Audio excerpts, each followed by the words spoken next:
भद्रक रे आलू खोलु खोलु महादेव बाहर परी घटना घटला। लाइसेंस जांच बेले औषध दुकान रु बाहरिला पेटी पेटी मद। भद्रक सहर रे एक औषध दुकान रु विपुल परिमाण रे मद जबत करा जायछि। भद्रक सहर बाईपास रोड रे थिबा श्री गणेश नामक औषध दुकान रे जनस्वास्थ्य विभाग रो टीम लाइसेंस जांच करिवा कस्थिला। लाइसेंस जांच समय रे एक विदेशी मद बोतल भर्ती पेटी मिलथिला। एहा परे टीम टाउन थाना पुलिस को खबर देथिला। पुलिस उपस्थिति रे दुकान रे चढ़ाऊ होइतला। आउ एहा परे दुकान भितरु बाहरिथिला 3 पेटी विदेशी मद बोतल। एहा सहित दुकान रो भीतर बखरा रे मद बोतल मध्य मिलिथिबा सूचना मिलिछि। तेबे जांच प्रक्रिया बेले जना पड़िथिला जे उक्त औषध दुकान रो लाइसेंस 2022 मसियारू शेष हो जाइतिबा बेले ताहाकू नवीकरण करा जाय नथला। प्राय 3 वर्ष हेबो बिना लाइसेंस रे दुकान रे औषध बिक्री जारी रहितला। एनै पुलिस अधिक तदंत जारी रखिछि।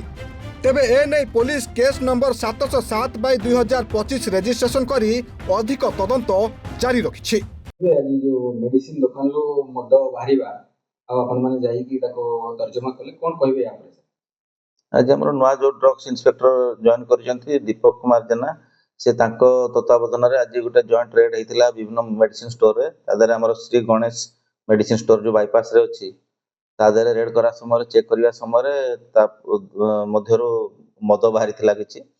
आपनकर तादरो near about 10 litre foreign liquor मद विभिन्न ब्रांड रो मद बाहरी थिला। तापरे ताकर लाइसेंस मध्ये से चेक करथिले एवं तापर समस्त मेडिसिन जेतिकी थिला ताको सब जब्त करा हितला और मद को जब्त करा हितला। तापरे हमर जो ड्रग्स इंस्पेक्टर अछंती ताको रिपोर्ट बळ रे हमर भद्रक टाउन थाना केस नंबर हमर 707/2025 गुटे रजिस्ट्रेशन होईची एवं अक्यूज एप्रीहेंड होईची। तादरे आईन अनुसार विधिवत कार्यानुष्ठान ग्रहण करा हो। भद्रक रो असित ओझांक रिपोर्टर स्टूडियो।